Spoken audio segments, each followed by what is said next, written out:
तो दोस्तों, जब एक मजबूत बैकिंग के साथ आप किसी चीज को नेगोशिएट करते हैं तो वहां पर आपको एक अवसर मिलता है कि आप अपर हैंड ले सकें। ऐसा ही कुछ देखने के लिए मिलता है मिसाइलों के क्षेत्र में। एक्चुअली भारत के डीआरडीओ की बात की जाए तो इस समय डीआरडीओ दुनिया के अंदर मिसाइल सुपर पावर बनकर उभरा है। एक बार मैंने यूं ही मजाक में कह दिया था, लेकिन वो बात एकदम वास्तविकता है कि डीआरडीओ की मिसाइल क्षमताएं इस समय इतनी विस्तार से फैल चुकी है कि उसने भारत को एक मिसाइल प्रधान देश बना दिया है। कहने का मतलब, किसी भी तरह की कोई भी मिसाइल टेक्नोलॉजी हो, अगर शुरुआत से भी शुरू क्यों ना करना हो, 3 से 4 सालों में किसी भी तरह की मिसाइल को तैयार करके ये ऑपरेशनल कर सकते हैं। ये क्षमता इनके अंदर आ चुकी है और ये चीज बताती है कि आप किसी भी चीज को लेकर आप दूसरे देशों के साथ जब नेगोशिएशन करते हैं तो आप अपना हैंड अपर स्थिति में रखते हैं। ऐसे ही कुछ देखने के लिए मिला है ब्रह्मोस 2 को लेकर। देखिए, ब्रह्मोस 2 की अगर बात की जाए तो वो दुनिया की सर्वोत्तम मिसाइल के आधार पर बनाई जाने वाली मिसाइल है। सर्वोत्तम मिसाइल कौन सी? Zircon hypersonic missile. इस मिसाइल की तुलना इस समय दुनिया की अन्य किसी भी मिसाइल से नहीं की जा सकती। जिरकॉन मिसाइल दुनिया में इस समय लीड कर रही है, क्योंकि ऐसी ऑपरेशनल हाइपरसोनिक मिसाइल रशिया के अलावा अन्य किसी देश के पास है ही नहीं।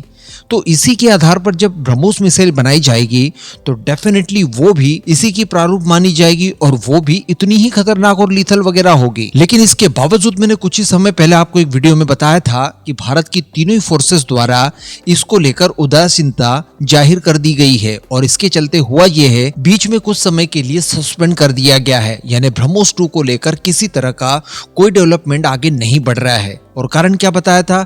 कारण ये बताया था कि इस मिसाइल को अगर डेवलप करना है तो एक तो डेवलपमेंटल कॉस्ट जो इसकी है वो भी काफी ज्यादा हाई है। इसके बाद जब इन मिसाइलों का प्रोडक्शन शुरू होगा तो प्रति यूनिट भी ये मिसाइलें काफी ज्यादा महंगी आने जा रही है और भारत की तीनों फोर्सेस के लिए ये बजट से बाहर जाती है। हालांकि इसके बाद भी ये भारतीय फोर्सेस के लिए परम रिक्वायर्ड है, लेकिन भारत की फोर्सेस द्वारा उदासीनता इसीलिए दिखा दी गई क्योंकि इनका अल्टर ऑलरेडी डीआरडीओ ने तैयार कर दिया है। डीआरडीओ इस समय 3 तरह की हाइपरसोनिक मिसाइल्स के ऊपर काम कर रहा है। एक मिसाइल रिसेंटली हम लोगों ने देखा कि 1500 किलोमीटर रेंज वाली सफलतापूर्वक टेस्ट की गई। आने वाले कुछ ही समय में वो ऑपरेशनल भी हो जाएगी। इसके अलावा भी वैष्णो हाइपरसोनिक मिसाइल है। तो इस तरह की मिसाइलों का जखीरा जब आपके पास स्वदेशी विकल्प के साथ मौजूद है तो डेफिनेटली आप नेगोशिएशन में ऊपर नीचे तो करना चाहेंगे ही चाहेंगे। लेकिन बताया ये जा रहा है कि अब इनको लेकर दोबारा से इवेल्युएशन का काम किया जा रहा है। जी हाँ, देखिए, शुरुआत में क्या हो रहा था कि जब ब्रह्मोस 2 का कॉन्सेप्ट रखा गया तो उस समय यह बताया गया कि देखिए, इन मिसाइलों की रेंज जो होगी वो 800 से 900 किलोमीटर के आसपास रखी जाएगी, जबकि इतनी रेंज तो ऑलरेडी हम लोग पुरानी ब्रह्मोस से ही अचीव कर चुके हैं। तो फिर बाद में ये कहा गया कि ठीक है, इस मिसाइल की रेंज को बढ़ा दिया जाएगा, 1500 से लेकर 1600 किलोमीटर तक रेंज कर दी जाएगी और इसी के बीच इनकी कीमतों में भारी उछाल देखने के लिए मिला है। साथ ही जब इनके स्वदेशी विकल्प तैयार हो गए तो भारतीय फोर्सेस ने अपना हाथ पीछे खींच लिया। तो अब बताया ये जा रहा है कि इसका रिवैल्यूएशन तो किया ही जा रहा है, लेकिन इसके साथ साथ इसके मूल्यों को लेकर भी दोबारा से डिस्कशन होगा।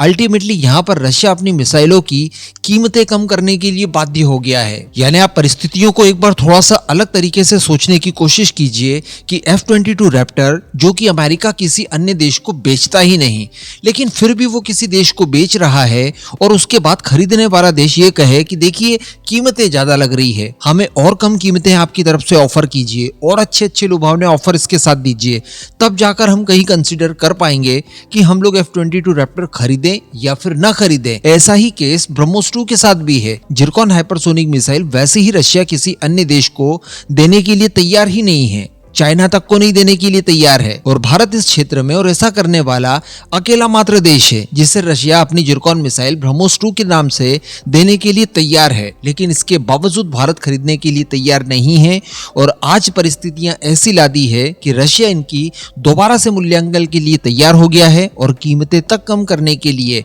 बाध्य होने की स्थिति में आ गया है। तो ये सारी कुछ चीजें क्यों हुई? इसी वजह से क्योंकि हमारी बैकिंग बड़ी सॉलिड है और ये बैकिंग कोई और नहीं बल्कि डीआरडीओ स्वयं संभाल रहा है। तो अब मैं इस विषय के ऊपर आपका ओपिनियन जानना चाहूंगा। क्या कीमतें कम वगैरह हो जाने के बाद और बाकी के नेगोशिएशन पूरे हो जाने के बाद ब्रह्मोस 2 की ओर हम लोगों को एक्चुअली आगे बढ़ना चाहिए या फिर इस प्रोजेक्ट को यहीं पर छोड़कर हमारे स्वदेशी विकल्पों के साथ ही आगे बढ़ना चाहिए? नीचे कमेंट करके अपना सजेशन जरूर दीजिएगा।